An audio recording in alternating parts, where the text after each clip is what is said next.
My sister got engaged on the night of my rehearsal dinner. I want you to understand what that means. Not abstractly, not as a headline, but in the specific sensory detail of how it happened. We were at Rosewood Manor, a venue I had booked 14 months earlier. A room full of the people I loved most. 36 hours before the wedding I had been planning for 2 years. The speeches had just ended.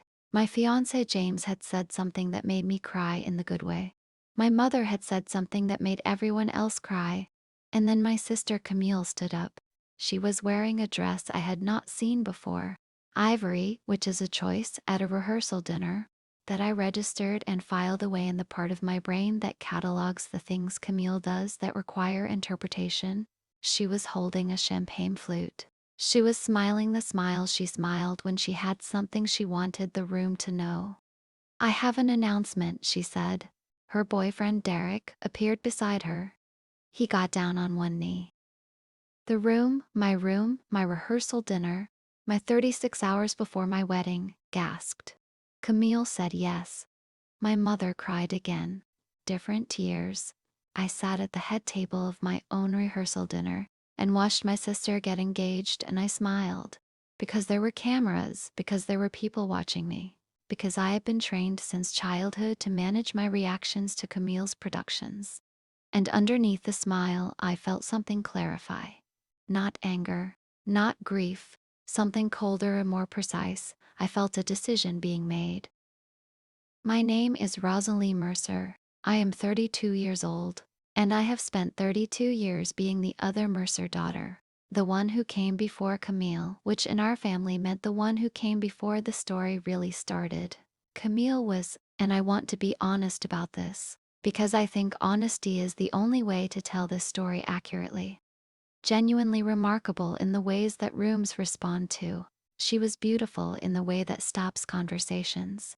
She was charming in the way that makes people feel they've been selected.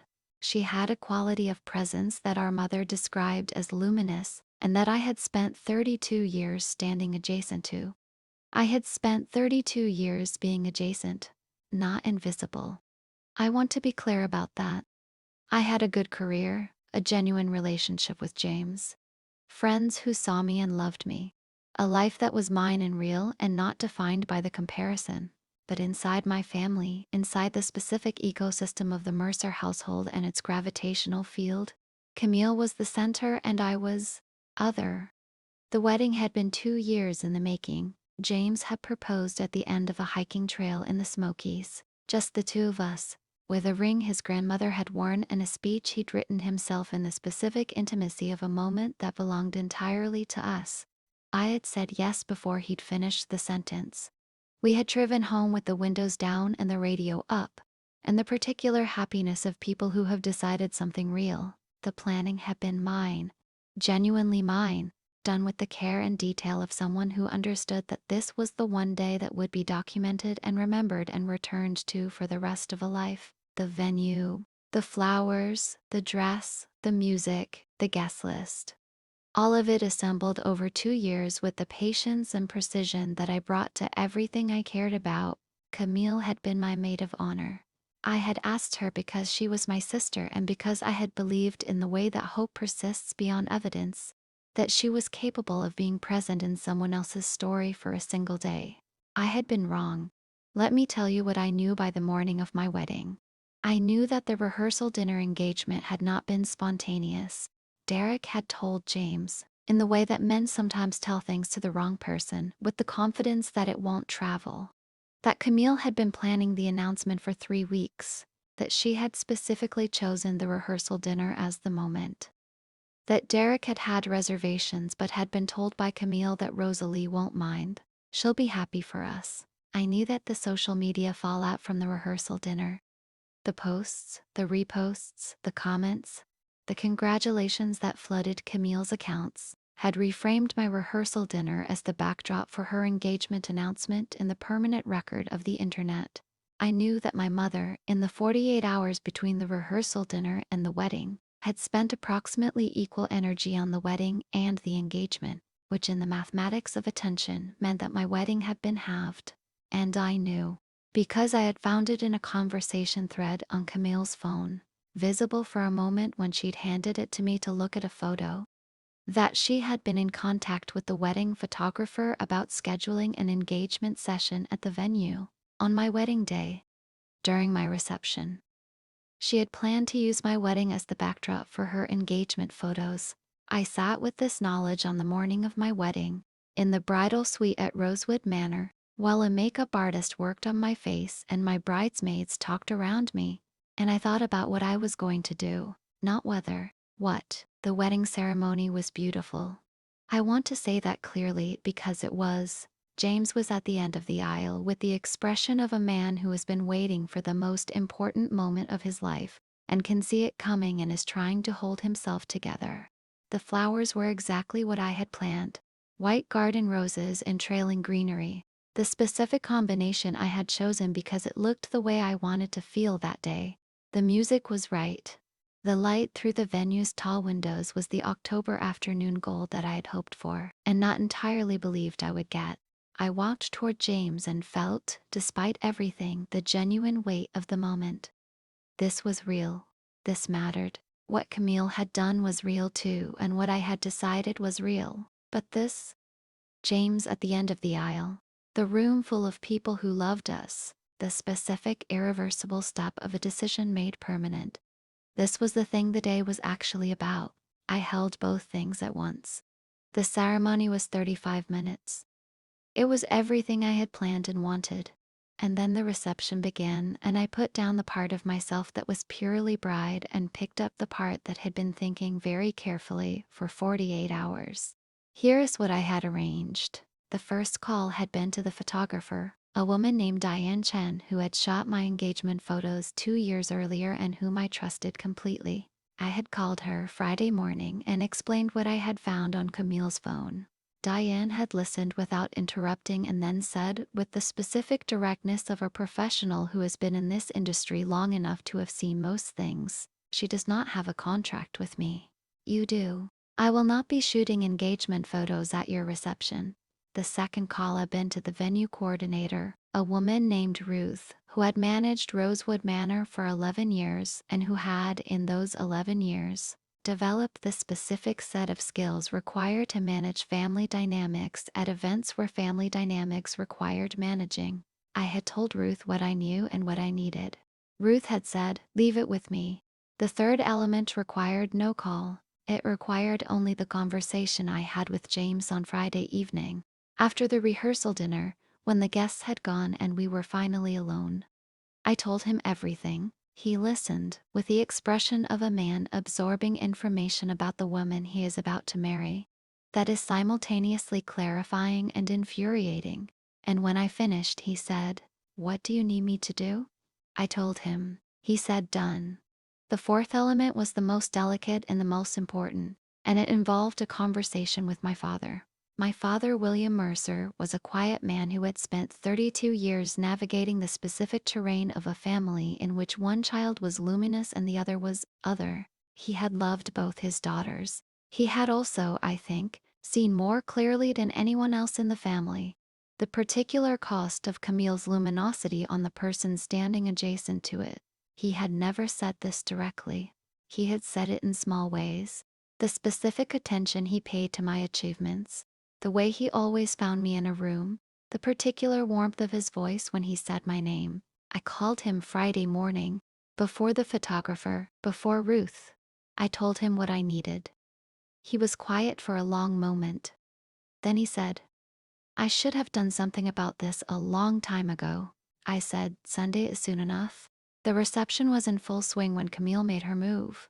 I was aware of it without watching for it. The specific peripheral attention of a woman who knows what is coming and is tracking it without appearing to track it. Camille had positioned herself and Derek near the venue's garden terrace, which was the most photographically beautiful part of Rosewood Manor, with the golden late afternoon light coming through the ornamental trees at the angle that photographers specifically seek. She had her phone out. Derek was in his best suit. She was in the ivory dress from the rehearsal dinner. She had found a guest with a good camera. A cousin of Derek's, I learned later, who had been briefed, and she was about to begin what she had planned. Ruth appeared. Ruth was 61 years old and had the specific presence of a woman who has managed 11 years of weddings and knows exactly how to redirect a situation without creating a scene. She spoke to Camille quietly, briefly, with the warm authority of someone delivering information rather than making a request. I watched from across the room as Camille's expression moved through several stages. Ruth was explaining that photography in the garden terrace was reserved for the couple of record for the event, and that any additional photography would need to be arranged through the coordinator in advance. She was explaining this with complete pleasantness and complete immovability. Camille said something I couldn't hear. Ruth smiled and said something I also couldn't hear. Camille looked across the room and found me. I was talking to James's grandmother, which is exactly what I appeared to be doing. And I met Camille's look with a specific expression of a woman who is entirely occupied with her current conversation and has no particular knowledge of what is happening across the room. Camille turned back to Ruth. The garden terrace remained closed to additional photography. The toast was the second element. My father had always been scheduled to give a toast. This was not a deviation from the plan. It was the plan, simply with different content than what he had originally prepared. He stood with his champagne flute at the point in the evening when the meal had been cleared and the room was warm and full and ready for what came next. And he looked at James and me with the expression of a man who has been waiting to say something for longer than the occasion requires. I want to talk about Rosalie, he said. Not about today, specifically, though today is extraordinary and she is extraordinary in it. I want to talk about who she has always been. He talked for 7 minutes. He talked about the hiking trail in the Smokies and the way James had called him afterward, before calling anyone else to ask for his blessing. He talked about the 2 years of planning, the flowers, the music, the specific vision of a woman who knew what she wanted and built it carefully. He talked about what it means to love someone the way he had watched Rosalie love, with patience and precision and the specific ferocity of a person who does not do things halfway. He did not mention Camille. Not pointedly, he didn't conspicuously avoid her name, which would have been its own kind of statement. He simply told the story of his daughter Rosalie. And in the telling, the story occupied the full space of the room, and there was no room in it for anyone else's announcement or anyone else's engagement or anyone else's ivory dress. The room was very quiet while he spoke. When he finished and raised his glass, the applause was the specific kind that comes when something real has been said in a room that was ready to receive it. I looked at my father. He looked at me. Something passed between us that I will not try to describe with language, because language is not adequate for it. Camille found me near the end of the evening, during the period when the dancing had been going for an hour, and the room had the warmth of a celebration that has reached its proper temperature. She was not in the ivory dress anymore. She had changed at some point into something else, which told me the dress had been specifically intended for the photos that had not happened. She stood beside me at the edge of the dance floor with her champagne and said, "You knew." "Knew what?" I said. "Don't." She said it without the performance she usually applied, just the word, flat and direct. "You knew about the photos. You talked to Ruth." "Ruth manages the venue," I said. "She manages access to all the spaces. And Dad's toast." "Dad loves me," I said. He said so, apparently for 7 minutes. A pause. I just wanted. She stopped. Started again. "I thought it would be fine. I thought you'd be happy." I looked at her. "Camille," I said, "you announced your engagement at my rehearsal dinner. You planned to take your engagement photos at my reception. You wore ivory to my rehearsal dinner." I kept my voice even, the way I had learned to keep it even. "I am genuinely happy you're engaged. Derek is a good man. You're going to have a beautiful wedding." I paused. "But not mine." She was quiet for a long moment. "I didn't think you'd notice," she said. "You never say anything." "I noticed everything," I said. "I always have." She looked at me with an expression I had not seen on her face before. Not guilt exactly, but its first cousin. the specific expression of a person who has, for the first time, genuinely considered the perspective of the person standing adjacent to them. "I'm sorry," she said. It was the first time in 32 years that she had said it, and I had believed she meant it. "I know," I said. James appeared at my elbow. He had the specific timing of a man who understands when his wife needs both support and an exit. "Mrs. Mercer," he said, with the warmth of a man who has been waiting to say that name, "they're playing our song." I took his hand. I looked at Camille once more. "Come to dinner next month," I said. "We'll talk about your wedding. I have opinions about venues." She laughed, real, startled, genuine. I turned and walked onto the dance floor with my husband. The photographs from my wedding are in every image exactly what I planned. The garden terrace and the October light. The flowers. The dress. James at the end of the aisle with that expression. My father in the middle of a toast that made an entire room go quiet. Two people dancing at the end of an evening that belonged completely and without competition to them. Camille and Derek were married 8 months later. I was her maid of honor. I gave a toast that made her cry. The real kind. I meant every word of it. I had spent 32 years being adjacent to Camille, and in those 32 years I had learned her the way you learn a landscape you've lived in your whole life. Every slope, every difficulty, every genuine beauty. The toast reflected all of it. She thanked me afterward with the specific gratitude of a woman who has received more than she expected and knows it. We are not who we were before the rehearsal dinner. I don't know if we will ever return to that place, and I'm not sure that place was worth returning to. What we are now is something more honest. Two women who have, through the particular education of a single difficult season, finally learned to be in the same room without one of them disappearing. That is not a small thing. My father danced with me at Camille's wedding too. He held me at arm's length for a moment, the way he had done since I was small, looking at me with the specific attention he had always paid me, and said, "You did well."